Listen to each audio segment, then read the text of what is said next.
ઉત્પત્તિનો પુસ્તક 13મો અધ્યાય અને એની કેટલીક કલમો આપણે જોઈ હતી, જેમાં કૌટુંબિક સંઘર્ષમાં એક આત્મિક માણસ કેવી રીતે વ્યવહાર કરે છે, કેવી રીતે નિર્ણય લે છે અને કેવી રીતે એ સમસ્યાનું સમાધાન લાવે છે. અને આજે આપણે જે જોવાના છે 13મા જ અધ્યાયમાંથી, એક આત્મિક માણસની સાથે જ્યારે આપણે રહીએ છીએ ત્યારે આપણે કઈ કઈ બાબતો શીખવી જોઈએ, શું શીખવું જોઈએ. અને 13મા અધ્યાયમાં બહુ સ્પષ્ટ શબ્દોમાં લખ્યું છે, બહુ સરસ રીતે લખ્યું છે કે ચાલ્યા સાથે 12મો અધ્યાય તમે વાંચો ઉત્પત્તિનો પુસ્તક તો કહે છે ઇબ્રાહિમની સાથે એનો ભત્રીજો લોત પણ ચાલે છે. પણ 13મા અધ્યાયમાં આવો તો તમને ખબર પડશે કે હવે એ લોકો સાથે ચાલતા નથી. એનું કારણ શું હતું? સાથે નહીં ચાલવાનું કારણ શું હતું? તો કે જે સાથે નહીં ચાલવાનું કારણ એ એમની જરૂરિયાતો હતી, એમની અપૂરતી માંગણીઓ હતી, અથવા તો એમનું જે ઢોરઢાક અને એમની જે મિલકત હતી ને એમની પાસે જે ભૌતિકતા હતી, એ કારણ બન્યું કે જેથી એ લોકો સાથે ચાલી શક્યા નહીં. હવે જો તમે લોતના જીવનને બરાબર નિહાળો તો લોતના જીવનમાં કોઈ ઉદ્દેશ જ નથી. અને નાની ઉંમરમાં જ એના ફાધર એક્સપાયર થઈ ગયા છે, મરી ગયા છે. અને હવે આ કુટુંબમાં એટલે કે ઇબ્રાહિમના કુટુંબમાં એનો ઉછેર થાય છે. બહુ ક્લોઝલી એ ઇબ્રાહિમ સાથે જોડાયેલો છે. એટલા માટે જ તેડું ઇબ્રાહિમને મળે છે પણ છોડીને એ જાય છે ઘર, કારણ કે એટલો બધો એટેચ હોય છે, એટલો બધો નજીક હોય છે. એણે ઇબ્રાહિમના જીવનને બહુ નજીકથી જોયું છે. અને એટલા માટે એક ભત્રીજા તરીકે એ લોત એ ઇબ્રાહિમની સાથે અનનોન જગ્યાએ, જે જગ્યા એને જોઈ નથી, જે જગ્યા વિશે એને ખબર નથી, જે જગ્યા વિશે એને કોઈ સમજ જ નથી, અથવા તો એને ઈશ્વરે કોઈ વાત કરી નથી, પણ ઇબ્રાહિમને સમજીને કે ઇબ્રાહિમ પર વિશ્વાસ કરીને એ ચાલે છે. હવે અહીંયા આગળ લોતના જીવનમાં જે બાબત આપણે જોવા માંગે છે એ કે લોતના જીવનનો કોઈ જ ઉદ્દેશ હતો નહીં. જે રીતે રોડ ઉપર પડેલું એક ઝાડનું પાંદડું જે બાજુ હવા આવે અને એ બાજુ જાય, એવી રીતે કેટલાક માણસો જીવન જે દિશામાં એમને લઈ જાય એ દિશામાં જાય છે. એ દિશાને ડિઝાઇન કરતા નથી, પણ એમને જે દિશામાં જીવન લઈ જાય. સમજો કે લોતનું જીવન અત્યાર સુધી ઇબ્રાહિમના ઘરમાં હતું, હવે ઇબ્રાહિમ બહાર જાય છે તો એમની સાથે એ પણ બહાર જાય છે. એનો મતલબ કે એના જીવનનો કોઈ ઉદ્દેશ નથી, એના જીવનને કઈ દિશામાં લઈ જવા એને ખબર નથી, એના જીવનમાં એને શું કરવું એ ખબર નથી, એ શા માટે આ પૃથ્વી પર છે એ ખબર નથી. માત્ર કોઈક બાબત એને જે દિશામાં દોરી જાય એ દિશામાં એ જાય છે. વેરી ડેન્જરસ છે. આપણામાંના ઘણા બધા લોકોના જીવનમાં એવું છે, સવારે ઉઠે છે અને સાંજે સૂઈ જાય છે. એમને ખબર જ હોતી નથી કે આ દિવસ ઈશ્વર એમને શા માટે આપ્યો. એ લાઈફની જે રૂટીન છે, જે દિનચર્યા છે, એ દિનચર્યાથી એ જીવન જીવે છે. એમની પાસે જીવનનો કોઈ ઉદ્દેશ નથી, જીવન જીવવાનો કોઈ હેતુ નથી. એમને ખબર જ નથી કે જીવન કેવી રીતે જીવાય છે. અને અહીં આગળ આ લોતના જીવનથી ઘણું બધું શીખી શકાય છે. એના જીવનની અંદર જો કોઈ ઉદ્દેશ જ નહોતો, એટલા માટે બીજાના ઉદ્દેશ ઉપર એ જીવન જીવતો હતો. અને એટલા માટે એના જીવનની ક્વોલિટી, જે યોગ્યતા કે એના જીવનની જે પ્રભાવશાળીતા અહીંયા જોવા જ મળતી નથી. એના જીવનમાં તમને કશું એવું જોવા નહીં મળે કે લોકો આકર્ષાય એના જીવનથી. અને એટલે જો તમે અહીંયા બરાબર વાંચો તો તમને 10મી કલમમાં જુઓ તો તમને ખબર પડશે, ત્યારે લોતે પોતાની આંખો ઊંચી કરીને યર્દનનો આખો પ્રદેશ સોવાર લગી જોયો કે તેમાં બધે પાણી પુષ્કળ છે. હવે બહુ જ મહત્વની વાત છે. જ્યારે ડિસ્પ્યુટ થયો, ઇબ્રાહિમે કહ્યું કે એટલે કે તું તારે જે દિશામાં જવું હોય, તારે જે લેવું હોય, તારે જેમ કરવું એમ કર, અને વધશે ને લેફ્ટ ઓવર એ હું કરીશ. એટલે પછી એણે, કારણ કે એના જીવનને ખબર જ નથી એના જીવનનો ઉદ્દેશ શું છે, તો કે છે ભૌતિકતા છે. એના જીવનનો ઉદ્દેશ શું છે તો કે સફળતા છે. એના જીવનનો ઉદ્દેશ શું છે તો કે જે આ જે જીવન માણવાનો છે. એટલા માટે એની દ્રષ્ટિ પણ એવી બાબતો ઉપર જ લાગશે જ્યાં દુનિયાવી છે. એ જ બાબતો તરફ વિચારશે, એની વિચારસરણી પણ એવી હશે, એની વાતચીત એવી હશે, એની રીતભાત એવી હશે, એનું સિલેક્શન એવું હશે, પસંદગી બધું એવું જ હશે. એ બધામાં જગીત બાબતો જબરજસ્ત ભરેલી હશે. અને અહીં આગળ અત્યાર સુધી લોત ઇબ્રાહિમની સાથે રહ્યો છે, પણ એને ઇબ્રાહિમના આધ્યાત્મિક જીવનથી કોઈ અસર થઈ નથી. ઘણી વખત ઘરની અંદર પતિ વિશ્વાસમાં હોય તો પત્ની ના હોય, અને પત્ની વિશ્વાસમાં હોય તો પતિ ના હોય, બાળકો ના હોય. એનો મતલબ કે ઘરમાં એક સાથે રહેતા હોય છતાં પણ જે તે વ્યક્તિના આધ્યાત્મિક જીવનથી એને અસર થતી નથી. આ વેરી ડેન્જરસ છે. તમે અયુબના વિશે વાંચો તો કે છે અયુબના જીવનમાં જ્યારે આપત્તિ આવી, સંઘર્ષ આવ્યો, પ્રશ્ન આવ્યો, એના જીવનનું સર્વસ્વ લૂંટાઈ ગયું, ત્યારે સૌથી વધારે કમ્ફર્ટ આપનાર, દિલાસો આપનાર, હૂંફ આપનાર, તાકાત આપનાર એની પત્ની હોવી જોઈતી હતી.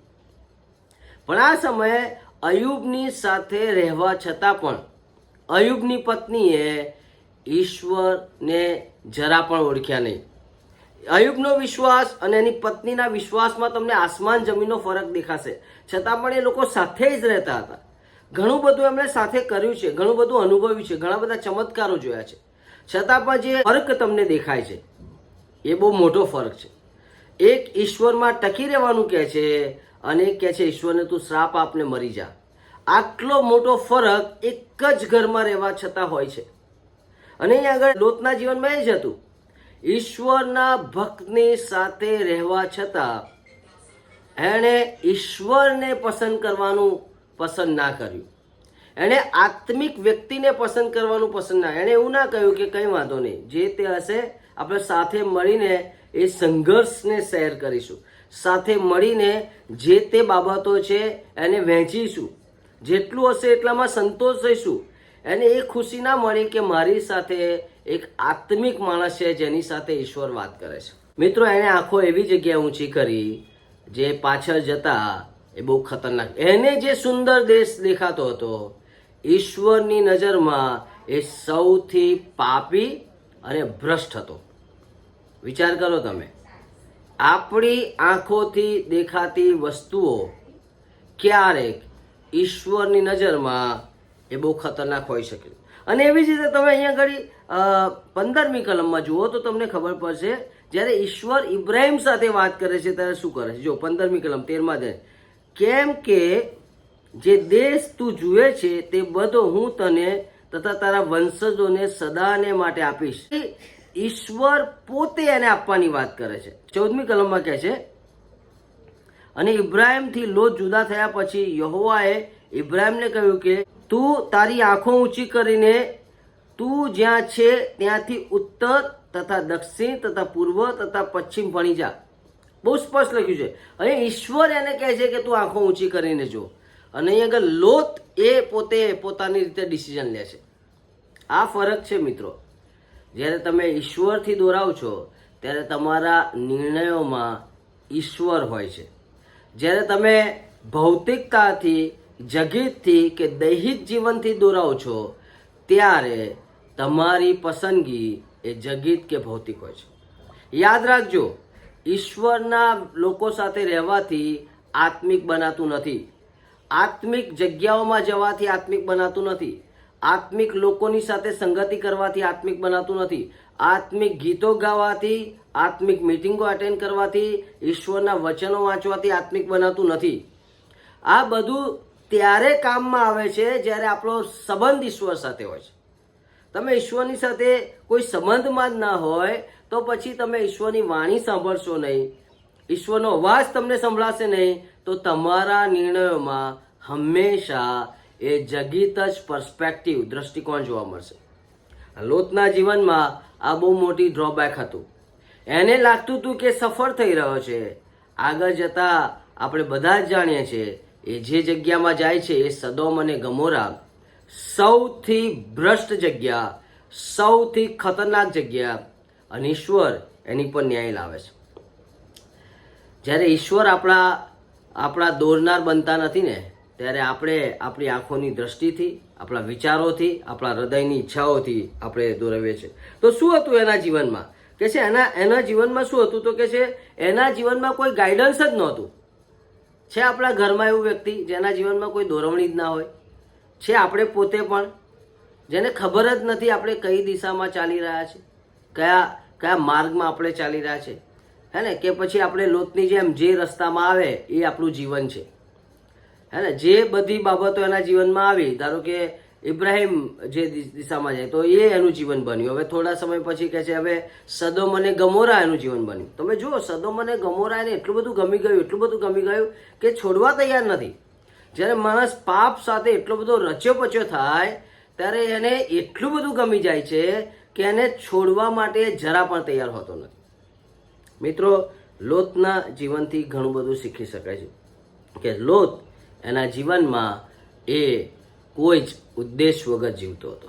એના જીવનનો કોઈ ઉદ્દેશ નહોતો અને બીજું એના જીવનમાં ઈશ્વર સાથે કોઈ સંબંધ નહોતો. છતાં પણ બાઇબલમાં એનું નામ છે અને બાઇબલમાં એને જે નામ આપ્યું છે બીજો અધ્યાય 7 થી 8 કહે છે એ ઇબ્રાહિમ સાથે રહ્યો એટલે ઈશ્વરે એની પર કૃપા કરી અને એને ન્યાયી માણસ તરીકે એને ઓળખે છે. પણ જે ઇબ્રાહિમને વારસો મળ્યો એ વારસો એને ક્યારેય મળ્યો નહીં. તમારા કે મારા જીવનમાં જો કોઈ ઉદ્દેશ નથી અથવા તો ઈશ્વર સાથે કોઈ સંબંધ નથી તો આપણું જીવન પણ આ લોતના જેવું છે, જે ટેમ્પરરી છે. જે રીતે આપણે જોઈએ છે એવી રીતે જીવીએ છીએ, બાકી બીજું કશું જ નથી. અને આપણી સાથે કે ઈશ્વર સાથે આપણો કોઈ સંબંધ અહીંયા દેખાતો નથી. અથવા આપણે એવા વ્યક્તિઓ સાથે રહીએ છીએ ઘરમાં કે જે ઈશ્વરને ઓળખે છે છતાં પણ તમે એ જ ઘરમાં એ જ વ્યક્તિઓમાં કદાચ તમે એટલું જ ઈશ્વરથી દૂર હોય. તમારી દ્રષ્ટિ એ ટોટલી ડિફરન્ટ હોઈ શકે. એક આત્મિક વિચારે છે અને એક જગત વિચારે છે. એક આત્મિક બાબતો તરફ લક્ષ રાખે છે, એક જગત બાબતો તરફ લક્ષ રાખે છે. એક આત્મિક દોરવણી તરફ જાય છે જ્યારે બીજું જગત દોરવણી તરફ જાય છે. આ બંનેની વચ્ચેનો તફાવત છે એ છે કે એકની પાસે ઈશ્વર સાથેનો સંબંધ છે અને બીજાની પાસે ઈશ્વર સાથે કોઈ જ સંબંધ નથી. જો આવું કોઈ જીવન આપણા જીવનમાં છે તો એ વેરી ડેન્જરસ છે.